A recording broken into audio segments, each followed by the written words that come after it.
Justin Herbert was tied for 18th out of 35 in expected points added, which if you don't know what that stat is, I have a video that breaks it down. It's honestly one of the best stats around because it can be used to evaluate quarterbacks, offenses, and defenses, so it's hyper versatile.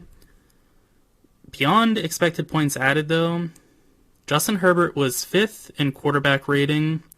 His supporting cast was ranked number 19, so he wasn't getting very much help according to how his receivers and O-line ranked in PFF grades.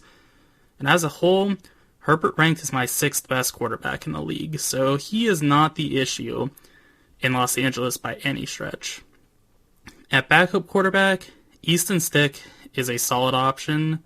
He's very mobile, so he mitigates any pressure that comes in, and he has enough accuracy and touch to hit most throws, even if he doesn't have the greatest arm overall.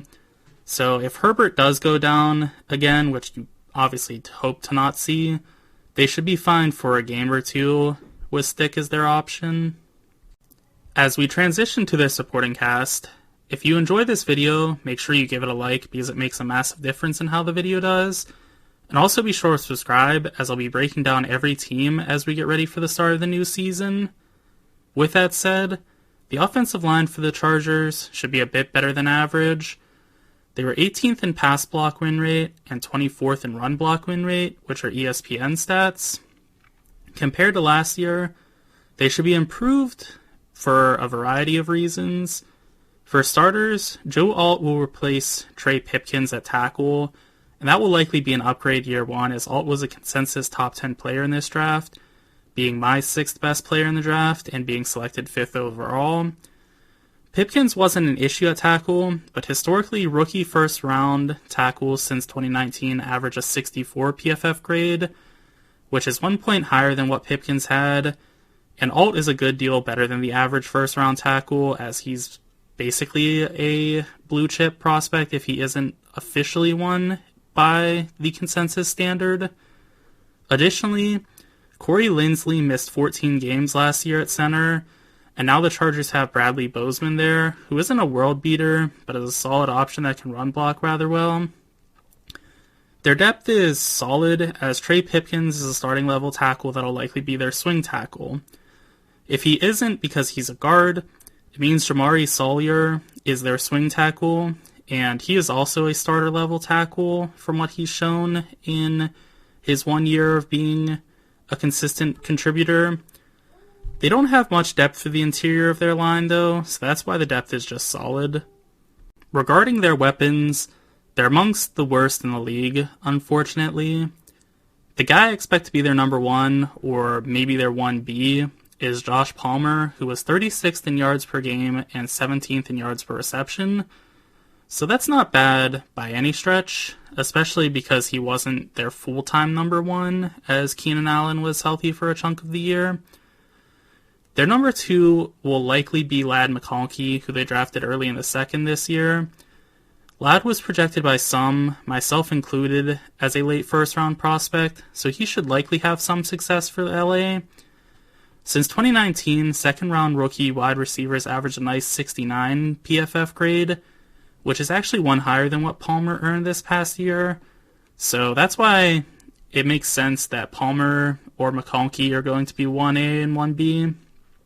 But they don't really have a third option, and they don't have much beyond that as well.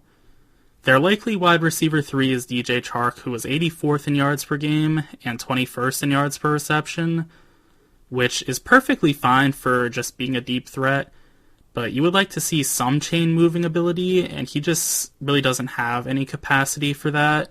So he's basically just a deep downfield threat, and that's it. At least there's a blending of skill sets, though. That is one thing they have going for them, is McConkey is going to be their slot more than likely. Palmer can be the short to intermediate guy as well, and Chark is going to be their deep threat very clearly. At tight end, Will Dissly was 52nd in yards per game among tight ends and tied for 17th in yards per reception among tight ends. So he's kind of all over the place. He was not getting consistent targets, but when he was being targeted, he was doing something good with it. So he's an alright option. He's not really a great receiver, though. He's more of a run blocker. Gus Edwards, the Gus Bus, ranked 28th out of 59 halfbacks in PFF grade. He has massive power and is huge for the position at 6'1", 240 pounds, so he is a bruising back that wears you down as the game progresses. Depth-wise, Quentin Johnston had an awful rookie year, but was a first-rounder last year for a reason, so he has potential at wide receiver. Donald Parham is a solid receiving option at tight end with his massive 6'8" frame. Hayden Hurst is a solid backup tight end as well. Then J.K. Dobbins is a mystery box at running back because he hasn't really played since 2020 when he was very good. So it's hard to say if he's going to have any tread left on his tires because injuries at the running back position are the worst, and he's had several of those. So it's going to be interesting to see if he can turn back time or not.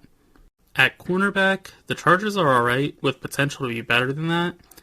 Asante Samuel Jr. is really good. He ranked 28th out of 127 corners in PFF grade. This was his second great year in a row, and he should now be considered a premier cover guy in this league, as it's hard to stack years together like that for a defensive back, because year to year, with scheme changes and covering different wide receivers, it's hard to be consistently good, but he's shown that he has the capacity to do that. Someone who hasn't, though, is Christian Fulton. He was graded 118th by PFF, which is really rough, but the 2 years before that, he was roughly average, so he's very hit or miss.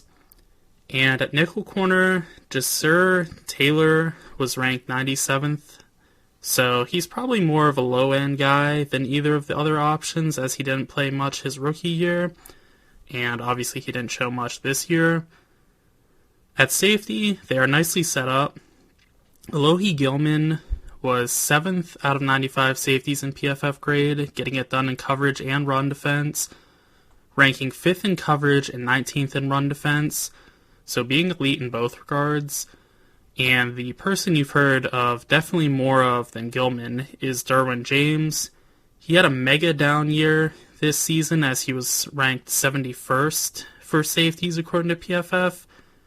But before that, his worst rank was 12th out of 88, so he is generally a sure bet as a premier safety. Regarding their defensive back depth, they don't have anybody that stands out, which is really worrisome because if they have anybody go down to injury, they're going to be a lot worse off for it, so hopefully they stay healthy. On the defensive line, the Bolts can be elite if they're healthy. Khalil Mack finished 6th out of 122 in edge pressures, and in addition to that, he's one of the best run-defending edge rushers in the league too.